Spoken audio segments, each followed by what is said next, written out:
Welcome guys to another video. আজকের ভিডিওতে আলোচনা করব, অনেকে অনেক সময় কমেন্ট করেন যে মার্কেট কত দিন লাগবে আগের লেভেল ক্রস করতে বা আপ ট্রেন্ডে যেতে।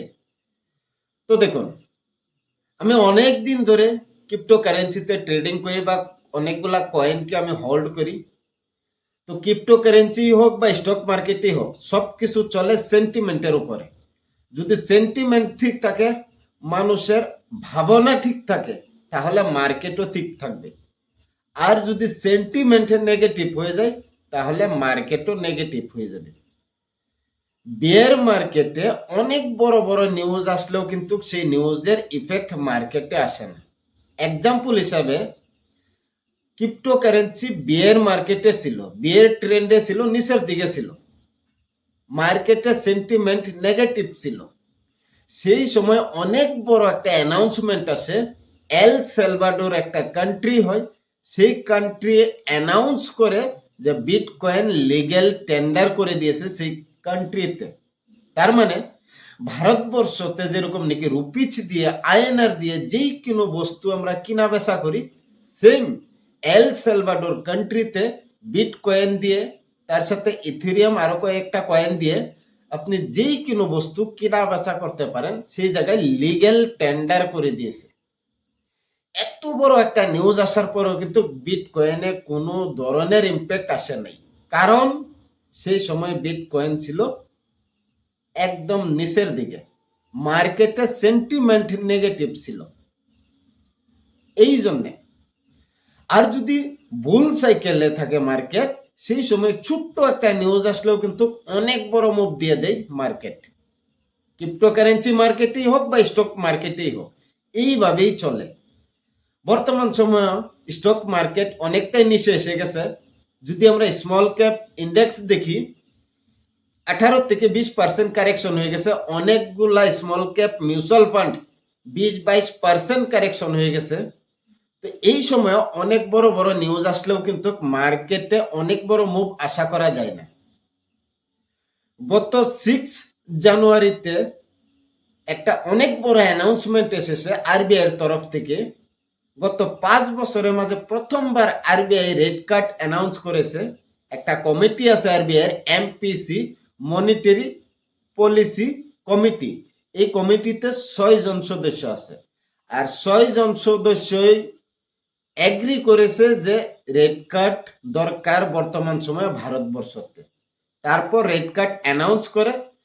আগে ইন্টারেস্ট রেট ছিল ভারতবর্ষতে 6.5, বর্তমান 0.25% কাট করে দিয়েছে। এর মানে যদি কোনো ব্যাংকে আরবিআই থেকে লোন নেয়, আগে আরবিআই চার্জ করতো সেই জায়গায় ইন্টারেস্ট রেট 6.5%, আর রেট কাটের পর বর্তমান চার্জ করবে 6.25, মানে ব্যাংকের কারণে সস্তা হয়ে গেছে লোন নেওয়া।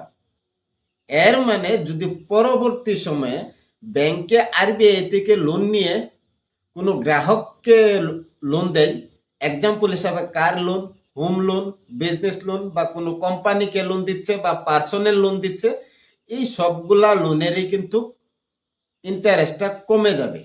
কারণ আরবিআই ইন্টারেস্ট রেটটা কম করে দিয়েছে। ব্যাংকে আরবিআই এর কাছের থেকে কম ইন্টারেস্টে লোনটা নিচ্ছে, আর আগের দিকেও কিন্তু কম ইন্টারেস্টেই দিবে। এর ফলে কি হবে, অনেকগুলা বিজনেসম্যান, কোম্পানি বা যারা হোম লোন নিয়েছে, কার লোন নিয়েছে, তারা লোনটা কিন্তু সস্তা হয়ে যাবে। এর ফলে অনেকেরই কিন্তু অনেক টাকা সেভিং হয়ে যাবে।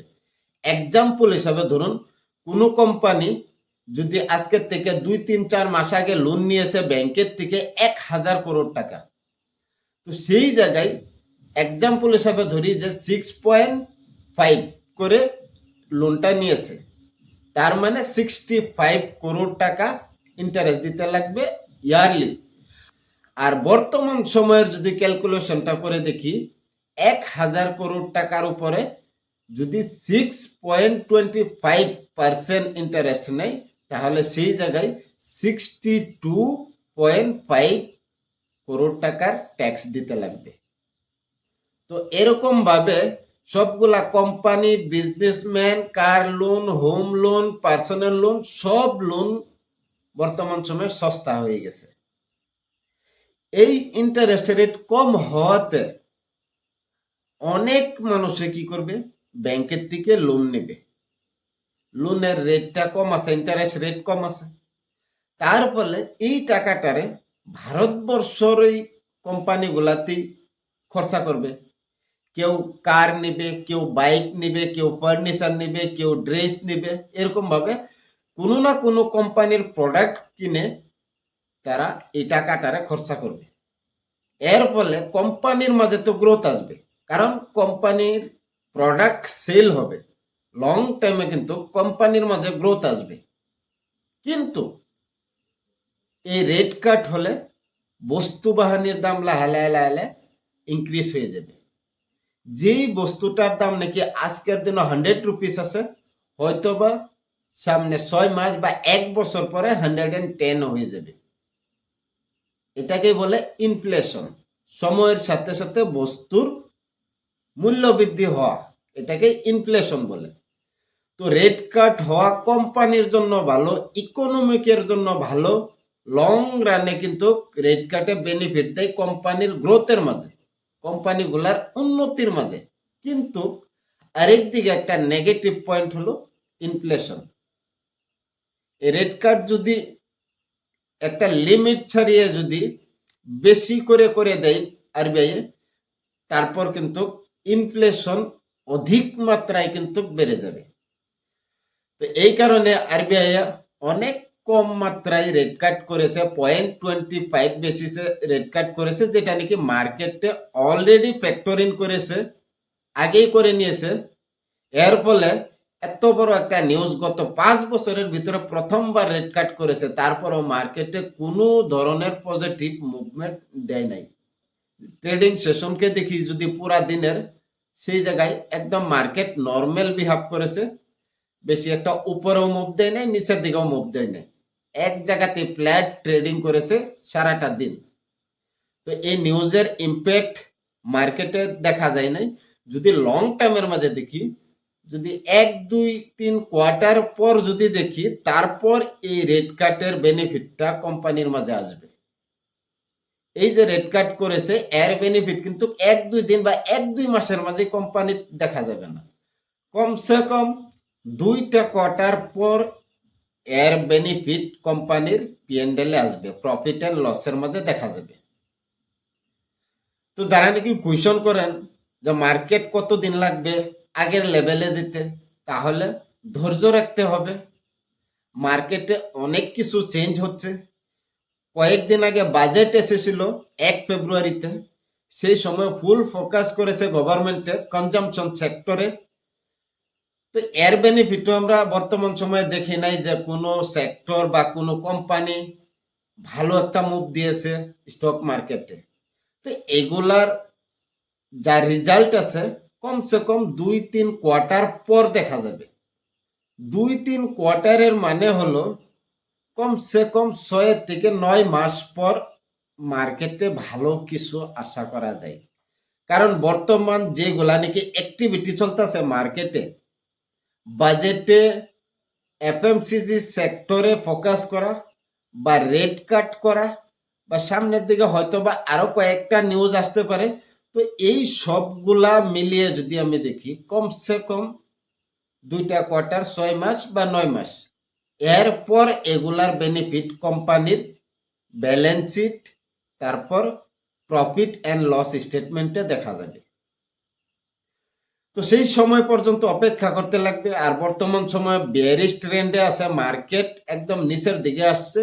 তো এরকম সময়ে এর থেকে বড় নিউজ আসলেও কিন্তু ভালো ইম্প্যাক্ট দেখা যাবে না, কারণ আমি আগেই বলেছি, যদি মার্কেটে সেন্টিমেন্ট ভালো থাকে, সেই সময় অল্প ছোট্ট কিংবা নিউজ আসলে কিন্তু অনেক বড় মুভ দিয়ে দেয় মার্কেটে। আর যদি মার্কেট বেয়ারিশ ট্রেন্ডে থাকে, নিচের দিকে থাকে, সেই সময় অনেক বড় নিউজ আসলেও কিন্তু সেটা রেজাল্ট দেখা যায় না মার্কেটে। তো শর্ট টার্মে দেখলে ভলিটিলিটি আছেই মার্কেটে, আর থাকবে, হয়তো বা এই জায়গা থেকে আরো 5-10% নিচে যেতে পারে, কোনো সন্দেহ নাই। কিন্তু এই সময়টা হলো কালেকশনের সময়, ভালো ভালো শেয়ারে এন্ট্রি করার সময়। তো যদি 6 মাস অপেক্ষা করতে পারেন বা 1 বছর অপেক্ষা করতে পারেন, তাহলে ভালো ভালো সেক্টরে টপ টপ কোম্পানি, লিডার কোম্পানিগুলা বর্তমান সময়ে 40%, 45% কারেকশন হয়ে নিচে আসছে। এগুলা কোম্পানিতে এন্ট্রি নেওয়ার সময় এটা।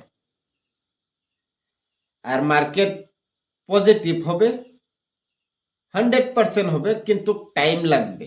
হিস্ট্রিতে এর থেকে অনেক বড় বড় কারেকশন মার্কেটে হয়েছে, কিন্তু সেইগুলা লেভেল থেকে আজকে অনেক উপরে আছে মার্কেট।